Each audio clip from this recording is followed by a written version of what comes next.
Bueno, vamos a charlar con Fernando Genesir, Cadena 3, Canal C. Fernando, ¿cómo te va? El gusto de escucharte y poder charlar con vos. Ahí está, mira, impecable. Qué hermoso La estudio ahí en tu tecnología, casa, ¿eh? la tecnología, lo que hace la tecnología y la cuarentena. Muy bien, Javier, un placer. Gracias por esta invitación. Tantas No, veces te he molestado yo que, bueno, en esta ocasión es al revés, pero para mí no es ninguna molestia, es un gusto, la verdad. gracias, che, muy amable. Fernando, te escuché un análisis tuyo en estos días que han pasado que me pareció sumamente interesante y hago esta pequeña introducción. Estamos en un estado de hibernación social, económica, digo hibernación porque está todo como paralizado, con obviamente, y lo hemos planteado, esa dicotomía entre salud y economía, que en Argentina también está bastante difícil de distinguirlo, porque obviamente preservado el tema salud, que es lo que a todos nos preocupa, la preocupación que sigue inmediata es cómo salir de este estado de hibernación que yo le llamo. Y escuché un análisis y un artículo tuyo muy interesante sobre cómo otros países han podido ir evolucionando en lo que es el control de la salida, de lo que tiene que ver con la salida del aislamiento social obligatorio. Me gustaría si vos lo podés comentar. Obviamente después te tengo que preguntar cómo llevas la cuarentena y cómo llevas adelante toda tu actividad, es inevitable, pero la verdad que me llama mucho la atención y lo escuché con muchísima atención a lo que planteabas de un artículo del Wall Street Journal. Sí, digamos, a mí la verdad que es uno de los temas, hay muchos temas que derivan de la pandemia, ¿no? El derrumbe económico es uno de los temas. Y el otro tema es, bueno, cómo los gobiernos van eligiendo medidas, acciones para salir de la cuarentena de a poco. Y es acá donde a mí me preocupa esta especie de intercambio de seguridad por derechos, Bien. que es un poco lo que plantean dos periodistas del diario The Wall Street Journal que trabajaron desde Singapur y desde Corea del Sur para mostrar lo que están haciendo esos países y otros. ¿A qué me refiero? Acá estamos quejándonos, y me parece que con razón, por el ciberpatrullaje que hace el gobierno. Allá hay muchos otros tipos de patrullaje, desde tomar la fiebre de manera generalizada, no uno por uno, sino a varios pasajeros que se bajan de un tren en la capital de Corea, en Seúl, hasta, bueno, por ejemplo, montar cercas virtuales donde hay cuarentena para hacer un control vía los teléfonos inteligentes, de manera que si alguien, por ejemplo yo en mi casa, salgo de mi casa con mi teléfono, cosa que habitualmente hago, para ir hasta el supermercado, bueno, el Estado, el gobierno tiene montadas esas cercas virtuales, de manera que cuando yo salgo de mi casa, inmediatamente el gobierno se entera que yo estoy saliendo y me lo advierte a través de los teléfonos celulares. O sea, acá estamos planteando, para que se entienda y de hacerlo de manera sintética, un antes y un después, como lo fue en su momento un antes y un después de las Torres Gemelas en Nueva York en el 2001. El antes y el después ahora también nos va a marcar un antes y un después en materia de seguridad y en materia de derechos, que la verdad a mí me preocupa sobremanera. No veo mucha diferencia, Javier, entre esta cuarentena y un estado de sitio. No hay mucha diferencia, casi que un estado de sitio virtual. No estoy diciendo que estoy en contra de la cuarentena, lo que estoy diciendo es que hay que tener mucho cuidado con los derechos, porque veo que con tal de salir de la cuarentena en muchos lugares del mundo empezamos a ceder derechos. Y me parece un tema preocupante, peligroso, esto del control de los estados, control del que muchas veces no se vuelve. Me da la sensación que lo que estás planteando y que efectivamente en muchos lugares está sucediendo es como una especie de gran hermano mundial en donde empezás a tener vigilancia, digamos, automática en absolutamente un montón de movimientos y que obviamente tendrán que ver con las futuras conductas sociales que cada uno pueda llevar adelante, pero en el caso que vos planteas, en forma permanentemente monitoreada por los estados, bajo el argumento de la Absolutamente. salud, ¿verdad? Y esto, perdón, esto es transversal. Esto alcanza a estados autoritarios como puede ser China, que va adelante con este tipo de tecnologías, Rusia, que también está implementando sus controles, Israel, que utiliza sus servicios que habitualmente utiliza para hacer inteligencia o para luchar contra el crimen o contra el terrorismo. Bueno, ahora lo está utilizando al servicio de la pandemia o del control de los ciudadanos para ver quién tiene el virus y quién no, y cómo evitar la propagación del virus.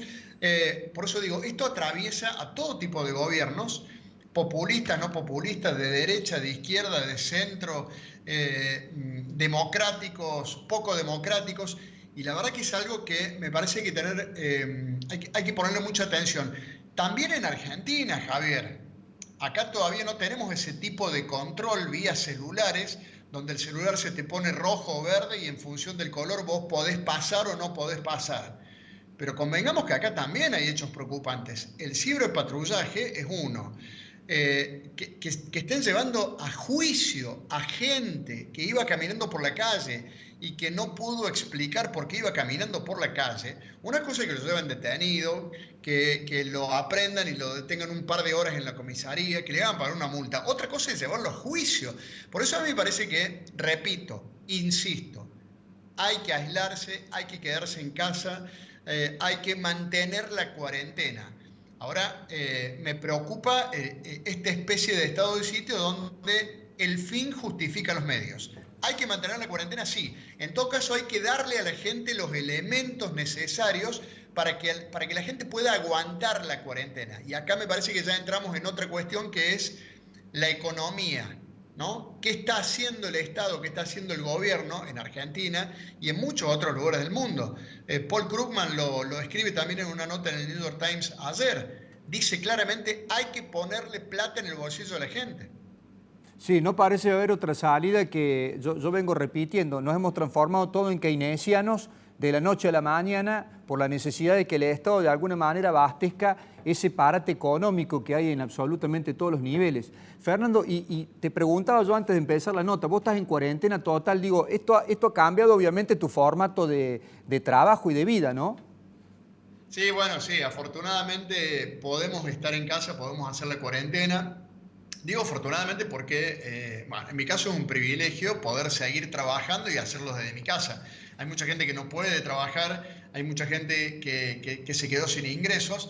Bueno, en mi caso, Cadena 3 y Canal C nos dan la posibilidad me dan la posibilidad de trabajar desde mi casa, así que salvo una salida al supermercado, a la verdulería o a la panadería, donde me gusta ir porque yo soy el que hago las compras, porque me gusta, sí, puedo mantener la cuarentena. Que bueno, tiene muchas connotaciones, hay muchas lecturas individuales para hacer de la cuarentena, cómo nos va, pero a mí me preocupa mucho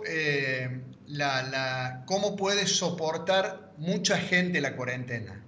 Yo me considero un privilegiado, Javier, y mucha otra gente seguramente también, porque estamos en una casa confortable, a diferencia de mucha otra gente, o porque no tiene agua, no tiene jabón, no puede higienizarse, como es el caso de muchos sectores pobres en la Argentina, en Córdoba, en Buenos Aires, y también porque mucha otra gente que aún viviendo más cómodamente ya no tiene recursos, y hablo de, no sé, profesionales, dentistas, psicólogos, el librero de la esquina, que, bueno, no le entra un peso desde hace un mes, y sin embargo el Estado le dice, quédate tranquilo que ya te van a ayudar los bancos. Y me parece que no es a través de los bancos como tiene que llegar la ayuda, porque esa es una ayuda con un crédito al 24% para pagar sueldos, y el librero de la esquina, por ejemplo, no tiene empleado y no tiene cuenta en un banco, como no tiene la gran mayoría de los argentinos, no tiene cuenta en un banco, porque acá, a diferencia de lo que pasa en el mundo,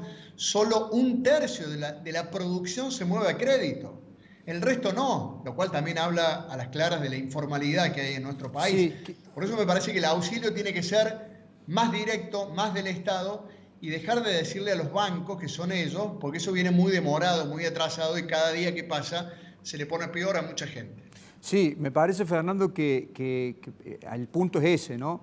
esta crisis ha desnudado muchísimo la informalidad de lo que tiene Argentina. Digo, nosotros convivíamos en Argentina y hacíamos un relato en forma diaria de muchísimas problemáticas que teníamos, económicas, déficit fiscal, la tarjeta de débito, no tengo el PIN, etcétera, etcétera, un montón de situaciones y que se han reflejado con absoluta crudeza lo atrasados que estamos con respecto a otros lugares del planeta en ese sentido. Y me parece que obviamente cuando vos veías a los abuelos yendo a cobrar porque la tarjeta no le había llegado, porque el PIN no estaba, vos veías con toda la crudeza lo que cuesta socialmente la informalidad de un país que durante muchísimos años no le brindó debida atención a eso. Sí, sí, la informalidad por todos lados, desde esa imagen horrible de los abuelos haciendo colas desesperados para cobrar el sueldo, lo cual también demuestra que nadie en el gobierno pensó, un gobierno que tiene entre sus funcionarios varios presidentes o expresidentes del Banco Central, ¿no? No está solamente el actual titular del BCRA, sino que también está Mercedes Marco del Pont, está Alejandro Banoli, Así bueno, es. mucha gente que pudiendo darse cuenta que esto iba a ocurrir, bueno, no se dio cuenta. Pero volviendo, hay mucha informalidad, ese es un ejemplo. Otro ejemplo es lo que estamos viendo con el tema de los bancos. Y yo insisto en que el auxilio, la ayuda, tiene que ser de manera más directa. Es cierto que también el gobierno rápidamente reaccionó. Ahora, por ejemplo, el IFE, el ingreso familiar de 10.000 pesos, que en un principio era para los que categoría monotributos A y B, ahora también alcanza el C y D. Yo ponía un ejemplo, el del taxista, Javier. Claro, ese es ¿Puede un caso trabajar el directo. taxista? Sí. El taxista puede trabajar, pero no tiene clientes, Así no es. tiene pasajeros. Es una Y crisis de entonces, oferta también. absolutamente. Fernando, queremos agradecerte muchísimo el contacto y la charla y bueno, siempre agradecerte la predisposición, así que seguramente estaremos en contacto y será en forma virtual, en forma presencial, pero vamos a seguir estando en contacto. Muchas gracias. A vos por la invitación, un fuerte abrazo virtual y a tu disposición. Abrazo grande. Chao. Abrazo. Chao Chao, buen Fernando, fin. gracias, un abrazo grande. Chao, chao, buen fin de. Chao, Javier, gracias.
días.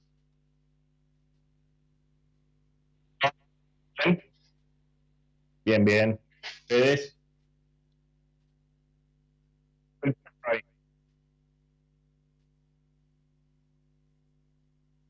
Bueno, dale.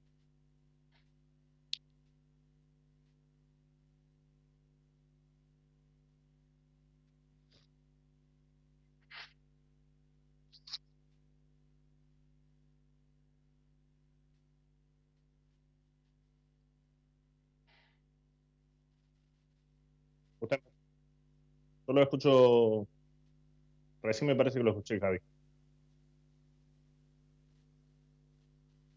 Bueno, tres, Económicos, tres, Mondrado. hola. Hola Diego, Javier habla. Javi, ¿cómo andás? Bien, bien, gracias, che, gracias por la comunicación. Por favor, ¿se ve bien ahí? ¿Estoy en el encuadre todo? Ahí te veo, 10 puntos, mira. Qué grande que eso. Ah, este tiene una cancha bárbara, mira lo que. ¿Das clase también por ahí? Más de ahí. Esto, ahí. Mira el diario atrás. Sí, buenísimo. Bueno. ¿Querés que me... Ahí veo que es algo más invertido, sería mejor que me ponga así. Ahí lo muevo un toque así. Entonces, ahí. Ahí lo que pasa es que veo medio...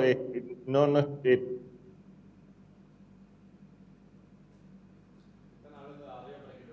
bien, bien. Para que dejo eso ahí. Entonces, me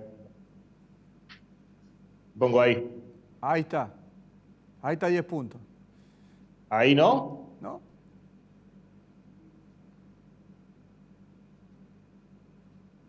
Bueno, bárbaro.